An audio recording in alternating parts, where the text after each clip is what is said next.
El monitor del bebé. Esa noche salí de casa a las 10:47.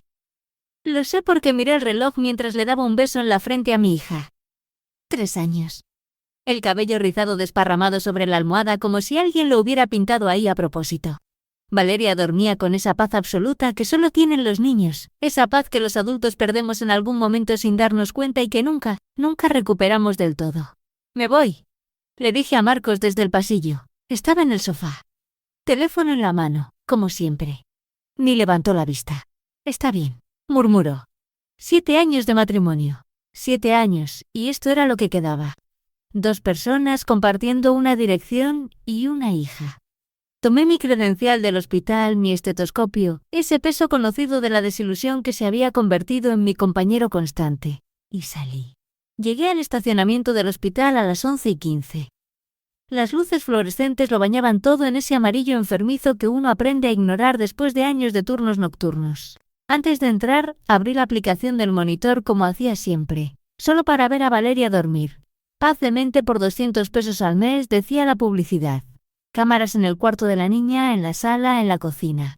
Las había instalado 6 meses atrás, después de que Valeria empezara a caminar sola por las noches. La pantalla cargó. Valeria no estaba sola. Marcos estaba parado en el umbral de su cuarto. De espaldas a la cámara, el teléfono pegado a la oreja. Hablaba en voz baja, pero el micrófono del monitor lo capturaba todo con una claridad que me heló la sangre. Ya se fue. Tenemos 8 horas, mi amor. Sí. Esta noche lo hacemos esta noche. El seguro son 2 millones. Nadie va a sospechar nada. Mis manos empezaron a temblar. Me quedé paralizada en el asiento del carro, mirando la pantalla como si pudiera cambiar lo que estaba viendo. Como si fuera un error, una confusión, algo que tenía otra explicación. Marcos. Mi Marcos. No podía estar hablando de lo que yo creía que estaba hablando. ¿Estás seguro de la dosis? Su voz era casual, como si estuviera pidiendo comida a domicilio. Una voz de mujer respondió. Suave. Segura. Me revolvió el estómago. Te dije que soy farmacéutica, ¿no? 20 miligramos en su café de la mañana. Al principio va a creer que es migraña. Para cuando se dé cuenta de que algo está mal, sus órganos ya van a estar fallando. Van a decir que fue causa natural. Un derrame, tal vez. Nadie investiga a una enfermera de 32 años que trabaja dobles turnos. 32. Sabía mi edad, sabía mi profesión. ¿Cuánto tiempo llevaba esto? ¿Y Valeria? Preguntó Marcos. Por un segundo desesperado, pensé que iba a mostrar algo de humanidad. La niña recibe un fideicomiso y nosotros nos quedamos el uno con el otro. Todos ganan. Mi hermana puede cuidarla cuando nos vayamos a Cartagena. Pienso que salimos un mes después del funeral. Hay que guardar las apariencias, ¿sabes? Los dos se rieron, los dos. Mis ojos se nublaron, pero apreté el botón de grabar. Mis dedos se movieron solos, haciendo lo que años de enfermería me habían enseñado. Documentar todo, evidencia. Necesitaba evidencia. ¿De verdad? ¿Crees que ella no sabe lo nuestro? Preguntó la mujer. Marcos se burló. Valeria, por favor, está demasiado ocupada haciéndose la mártir, matándose a trabajar. Probablemente cree que estoy en casa viendo Netflix. Escuchar mi nombre en su boca, empapado de ese desprecio, rompió algo fundamental dentro de mí. Además, continuó la mujer, he estado en tu casa docenas de veces mientras ella trabajaba. Hemos hecho el amor en tu cama, Marcos. Si no se ha dado cuenta hasta ahora, es que nunca se va a dar cuenta. Nuestra cama. La cama donde di a luz a Valeria, en un parto de emergencia en casa, porque no llegamos a tiempo al hospital. La cama donde Marcos me abrazó mientras lloraba la muerte de mi madre el año pasado, susurrando que todo iba a estar bien. Todo mentira. Cada momento. Mañana a las 6 de la mañana paso, dijo la mujer. Tú le preparas el café como siempre, el que le gusta con crema de vainilla. Yo ya traigo las pastillas disueltas en agua. Solo mézclalas. Asegúrate de que se lo tome todo. ¿Y si nota algo raro en el sabor? No va a notar nada. Son inodoras e insípidas. Por eso son perfectas. Eres muy listo, ¿sabes? Siempre pensando en todo. Por eso te amo, Marcos. Marcos. Por eso te amo, Marcos. Me pregunté cuántas versiones de mi esposo existían. El padre amoroso, el extraño frío, el asesino calculador. Y he estado pensando, dijo Marcos, bajando más la voz. ¿Qué pasa con su familia? Su hermana va a hacer preguntas. Que las haga. Tú eres el esposo destrozado por el dolor. Juégala bien y todo el mundo va a sentir lástima por ti. Confía en mí, mi amor. He pensado en cada ángulo. Esto es a prueba de errores. Daniela. Mi hermana Daniela, la habían considerado también. Mi entrenamiento se activó antes de que las emociones pudieran paralizarme. Tenía minutos, quizás menos, para tomar una decisión que determinaría si vería crecer a mi hija. Llamé al 112. Mi voz sorprendentemente estable.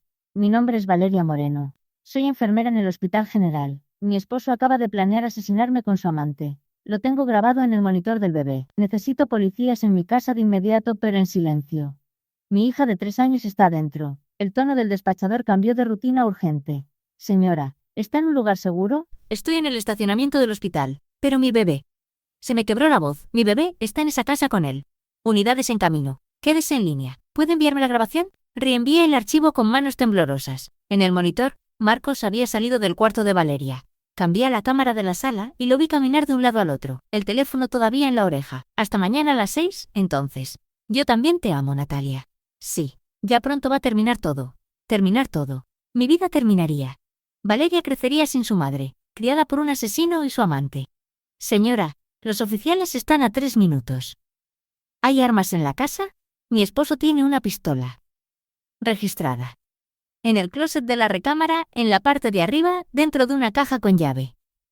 ¿Por qué sabía eso? ¿Por qué nunca había preguntado para qué necesitaba Marcos una pistola?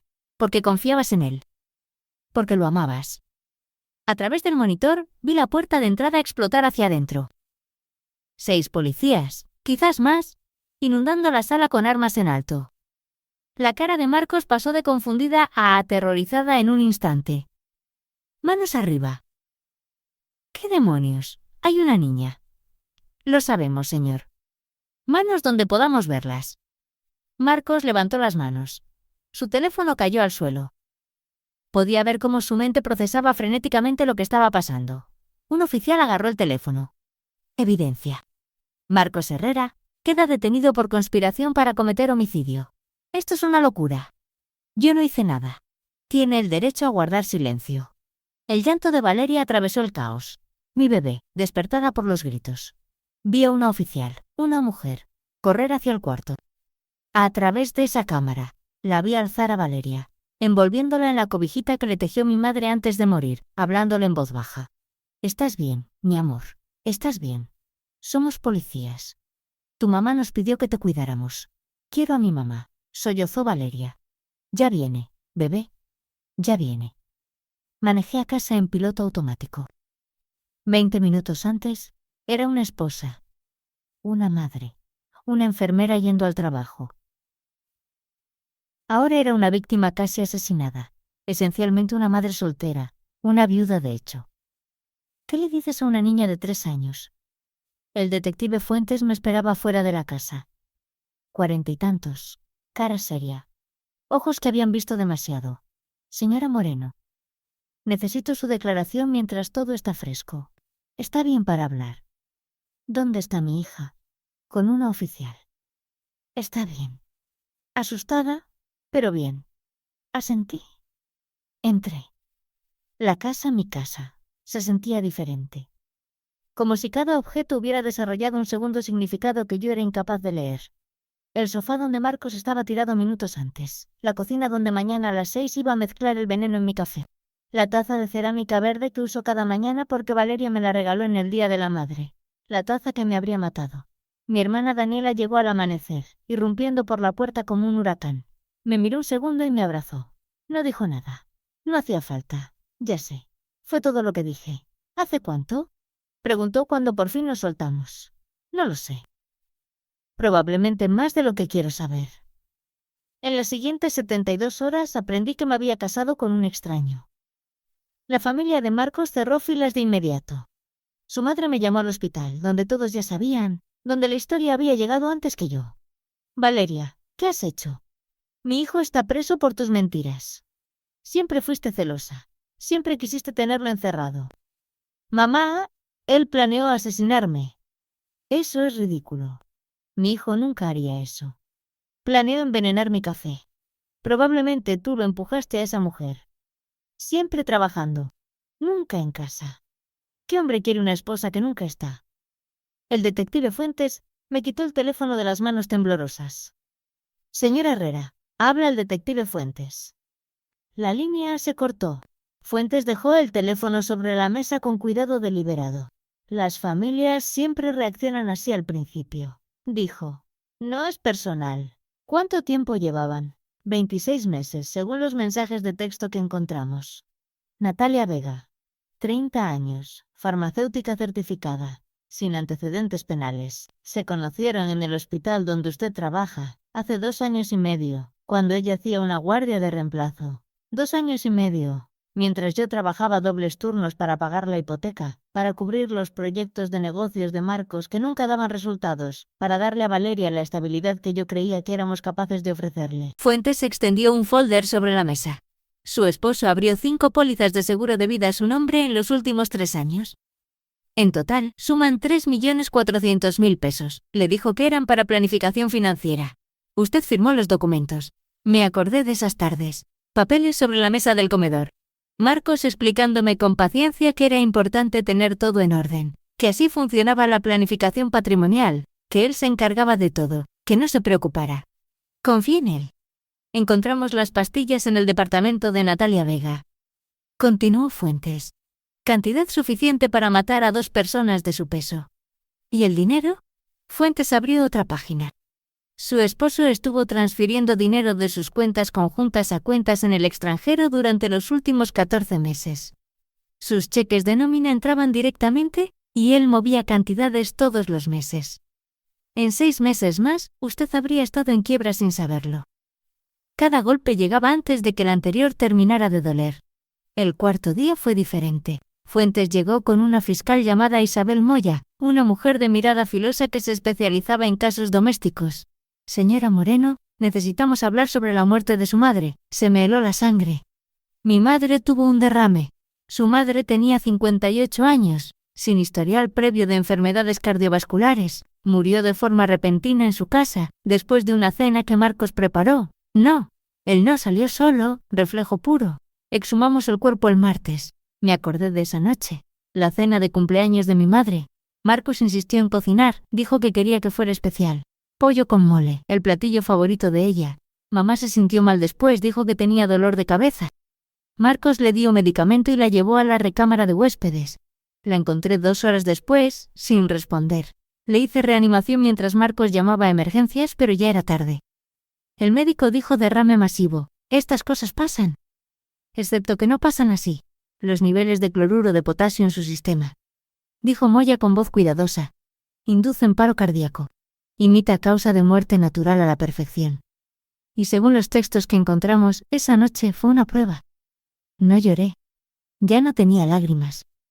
Me senté con mi taza de café, la taza verde, la que Valeria me regaló, y sentí que algo dentro de mí se convertía en piedra. Mi madre. Mi dulce madre que me crió sola después de que mi padre murió, que trabajó 2 empleos para pagar mi carrera, que amó a Marcos como a un hijo. Que le contaba chistes malos que él fingía celebrar. Que le enseñó a preparar el mole que tanto le gustaba a ella. Él la mató para practicar. El abogado de Marcos era exactamente lo que esperaba. Traje caro. Cabello engominado. Ojos de tiburón. Su estrategia de defensa filtró a la prensa en cuestión de días. Marcos era inocente. Víctima de una esposa vengativa que había fabricado evidencia. Natalia era simplemente una amiga que le ofrecía apoyo emocional durante un matrimonio difícil. La opinión pública se dividió de forma feroz. La mitad de Internet me llamó heroína. La otra mitad me llamó mentirosa. Mis redes sociales se llenaron de amenazas de muerte y propuestas de matrimonio en proporciones iguales. Lo borré todo. Valeria empezó a tener pesadillas. Se despertaba llorando pidiendo a papá, sin entender por qué se había ido. La psicóloga infantil dijo que era normal, que lo trabajaríamos. ¿Cómo se trabaja el hecho de que tu padre es un asesino? La madre de Marcos apareció en el hospital, gritando en el vestíbulo, diciendo que yo había destruido a su familia. Seguridad la sacó, pero el daño estaba hecho. Pacientes pidieron que los atendiera otro personal. Los susurros me seguían por los pasillos. No puedo más, le dije a Daniela una noche. Las 2 en el sofá, con un vino barato, Valeria dormida entre nosotras. No puedo ser la mujer cuyo esposo intentó matarla. No puedo ser la hija cuya madre fue asesinada. Ya no tengo fuerzas. Daniela me miró. No tienes opción, dijo, sin crueldad. Valeria necesita que seas fuerte. Mamá necesita que hagas justicia. Tú necesitas sobrevivir. El juicio comenzó 6 semanas después. La sala era más pequeña de lo que imaginé. Marcos estaba en la mesa de la defensa. Más delgado. Más viejo. No me miró a los ojos en ningún momento de los primeros días. Natalia Vega estaba a su lado. Ya no estaba embarazada. Había perdido al bebé en prisión preventiva. No sentí nada al enterarme. Me había convertido en hielo. Mi testimonio duró 7 horas en 2 días. Conté todo. El monitor, la grabación, la investigación, las cuentas, las pólizas, mi madre. El abogado de Marcos intentó desestabilizarme. Señora Moreno, ¿no es cierto que usted rara vez estaba en casa, que priorizaba el trabajo sobre su familia? Estaba sosteniendo a mi familia. Respondí con voz pareja. Con el dinero que mi esposo me estaba robando. Afirma que amaba a su esposo y sin embargo lo hizo arrestar basándose en una sola conversación. Lo hizo arrestar basándome en que planeó mi asesinato y en evidencia de que mató a mi madre. ¿Hay algún número de amenazas de muerte que usted recomendaría esperar antes de actuar? Risas en la sala. El juez golpeó el mazo, pero vi aprobación en sus ojos.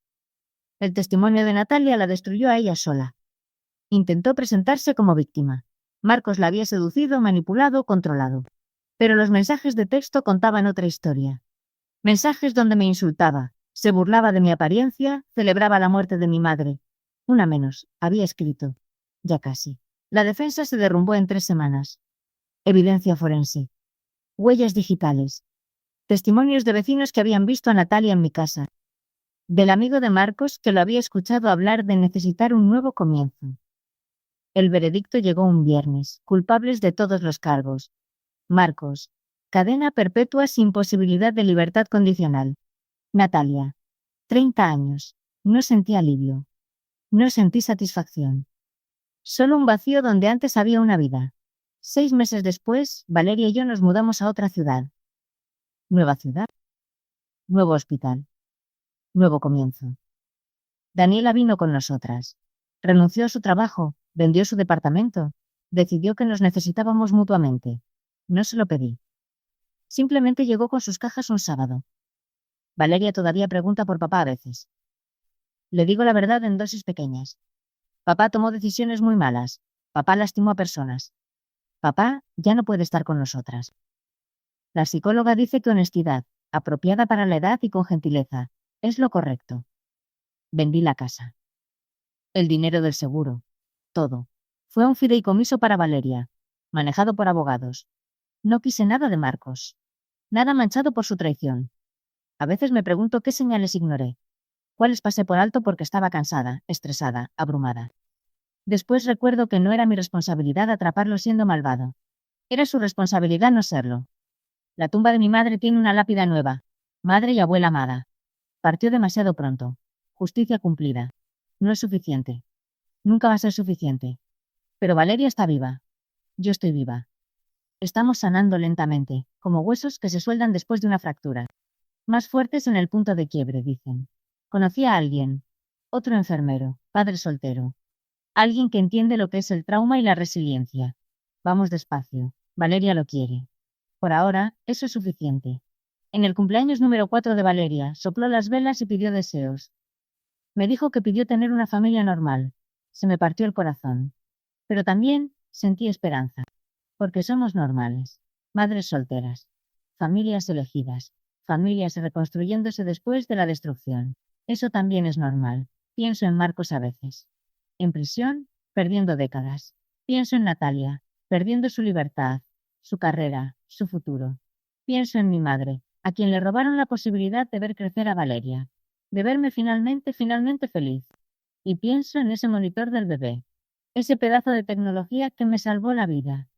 A veces el universo te protege de formas que no entiendes. A veces sobrevivir tiene la forma de una cámara de streaming y el valor de creer lo que tus propios ojos ven. No estoy agradecida por el trauma, pero estoy agradecida de haber sobrevivido. Y eso tiene que ser suficiente. Si esta historia te llegó, deja tu huella en los comentarios.